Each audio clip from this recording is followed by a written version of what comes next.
word of the day is emotional damage. Emotional damage is a highly unpleasant emotional reaction, which could be anguish, humiliation, or fury, which results from another's conduct. And it feels like headaches or stomach pains, fatigue. You feel guilty, you feel helpless, and you feel hopeless. So, emotional damage is a highly unpleasant emotional reaction, which could be anguish, which could be humiliation or fury, which results from another's conduct. And it feels like physically how it's going to affect you is headaches. It can translate into headaches, stomach pains, you being tired, you feeling guilty, you feeling helpless, or you feeling hopeless. So, saying of the day is, the real flex is how many wounds you can turn into wisdom. This talk is for educational purposes only and is not a substitute for professional guidance, advice, treatment, or diagnosis. If you or someone you know is experiencing a mental health crisis, substance use or abuse, or suicidal thoughts, dial 988-988 is available 24/7 nationwide. And staff are trained crisis counselors who will just a text or a call away. Signs: you are emotionally damaged. Have you ever experienced emotional pain and hardship in your life? Have you struggled with intense feelings of loss, intense feelings of isolation, where you feel like there's no one you can turn to? There's no one in your corner. There's no one standing by your side. You're all alone in this. You feel isolated. Or regret. There are some things you've done in your life that you still beat yourself up for.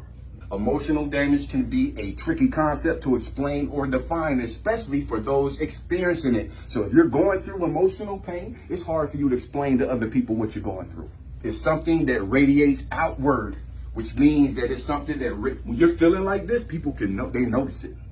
The more you try to hide it, the more it's visible. This is something that radiates outward and affects every aspect of your life. Even simple things like daily routines and social relationships can be impacted by long-term emotional damage. Emotional damage, again, is a highly unpleasant emotional reaction to what somebody else did to you. 9 signs you're experiencing emotional damage. Number 1, exaggerated consequences. So what we're talking about is emotionally damaged people regularly overthink small, insignificant decisions. Are you an overthinker? Sometimes. Yeah, think about it, man. Are you an overthinker? Emotionally damaged people regularly overthink small, insignificant decisions. If you are an overthinker, you might be emotionally damaged.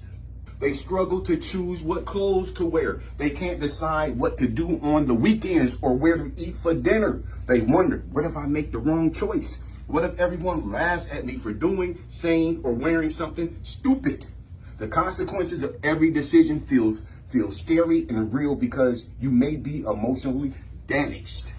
You're worried about what you wear. You're worried about people laughing at you. You're worried about people looking at you. 9 signs that you're emotionally damaged. Number 2, means of displacement. Number 2 is means of displacement. Many emotionally damaged people hear the same question again and again. People ask, are you okay? And they almost always say, yes, I'm fine. They know that it isn't true, and so do the people around them. Still, they shut people out, pretend to be okay, and put on a fake smile so no one will know how much they're actually hurting below the surface. So the thing is that you're trying to say that you're fine. You're trying to say that you're okay. You're trying to hide the fact that you're depressed when everybody around you can see there's something wrong, and you know there's something wrong. Unexplainable anger. Some emotionally damaged people hold grudges against the people, places, and experiences that cause them pain. Even if an activity isn't directly related to their trauma, it may bring up bad memories or unwanted feelings of regret. You may feel blind animosity towards people who are generally happy. So when you see people who are generally happy, what you happy about? What you laughing about? What's funny? You don't want to see somebody else happy. They say misery loves company. You may feel blind animosity towards people who are generally happy, prosperous, or in love. At some level, it seems like they have access to something you don't. They may feel a state, or you may feel a state of jealousy, resentment, or even anger. The rippling effects of past trauma have left their mark on your life, leaving you emotionally damaged. So you don't want to hear good news from other people. You don't want to see nobody doing good. 9 signs you're emotionally damaged. Number 4, a history of trauma. After one trauma to the next, after one trauma to the next, and I'm going to keep it real with you.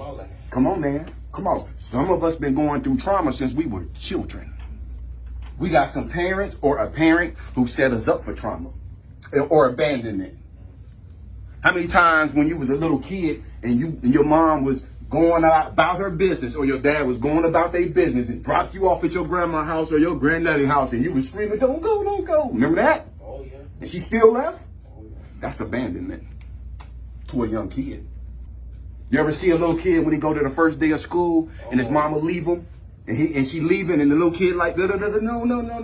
And the mother who stays there and say, listen, you're going to be all right. I'm coming back, because she don't want him to feel abandoned. A history of trauma. Emotionally damaged people are often haunted by memories of bad decisions, humiliating failures, or heart-wrenching rejections and abandonment. Those moments of trauma carve deep wounds inside us that take years to heal. You can have abandonment issues stem back to when you was 5 years old and you in your 50s still trying to heal from it. You in your 50s still can't keep a healthy relationship without sabotaging it, whether that's relationship or friendship. We may worsen our trauma by reliving failures and bad experiences. So the more you think about it, the more you're going to relive it, because you're really reliving it when you're thinking about it. And the more you perpetuate it in your life. We may worsen our trauma by reliving failures and bad experiences. Like many people, you may be searching for an answer, wishing you knew why bad things happened or what you did wrong to deserve this life. If you spend your time ruminating over past mistakes, you may be emotionally wounded, but that doesn't mean you can't change, improve, and move forward. Signs you're emotionally damaged. Number 5, defensive explosions. Defensive explosions. Are you touchy or defensive about certain subjects? Do people avoid sensitive topics around you because they know you'll react negatively? These are signs of emotional damage. Any mention of a sensitive subject triggers an array of negative emotions inside you. All the feelings you're holding on to bubble to the surface, causing an impulsive reaction as if you're being threatened or deceived all over again. So you're reliving your trauma and you're projecting it on the person. Instead of pushing down your emotions, instead of trying to act like you don't feel angry or you don't feel exhausted, instead of pushing down your emotions, try exploring your emotions and communicating to other people where your pain comes from. Now check this out. By acknowledging and vocalizing your trauma, you can cope more effectively and heal emotional wounds. So being around healthy people and communicating with healthy people, you can cope more effectively and heal emotional wounds. Signs you're emotionally damaged. Number 6, the harm of self-isolation. Much of being by yourself can be harmful. Being by yourself too much can be harmful. Emotional pain encourages many people to withdraw physically and emotionally. After a bad experience, we may struggle with the concept of love, trust, or intimacy. Because when you've been hurt, you don't really want to put yourself out there again. You don't even want to think about having a sexual relationship with a woman after you've been hurt, if you're smart. Because some people that aren't smart, they think once something falls apart, I got to get into another sexual relationship to get over that last one. That's the wrong thing to do, because you haven't even processed it. Come on. That never works. You find yourself out of the pot into the fire. We may be afraid of putting ourselves out there again or making an effort with others, fearing our investment will cause us more pain in the end. So we retreat from the world, we neglect our relationships, and distance ourselves from those who care. This kind of isolation is usually a form of self-defense. We create distance between ourselves and others to protect ourselves from pain. We hide inside our bubble where no one can hurt us or let us down. Isolation only worsens the effects of emotional trauma. Interacting with other people is one of the best ways to cope with our emotions and overcome toxic experiences. So you got to interact with positive people who can handle your emotions properly. If you get around the wrong people, they're going to fumble your emotions and put you in a worse situation to make you feel worse. If there are some people who you love in your life, if you go tell them about your problems, they're going to make you feel worse than you feel already. We got some people in our lives who are supposed to love us. Instead of building us up and encouraging us, they're going to help us highlight what's going on that we don't like. I know you're depressed about that, but think about this. Isolation only worsens the effects of emotional trauma. Interacting with other people is one of the best ways to cope with our emotions and overcome toxic experiences. 9 signs of emotional damage. Emotional exhaustion. Emotional exhaustion. People who have internalized psychological trauma may not be emotionally available to the people around them. It's common for emotionally damaged individuals to experience low levels of empathy and demonstrate reckless or inconsiderate behavior. So they don't have a lot of empathy for other people, and they're reckless with their own life.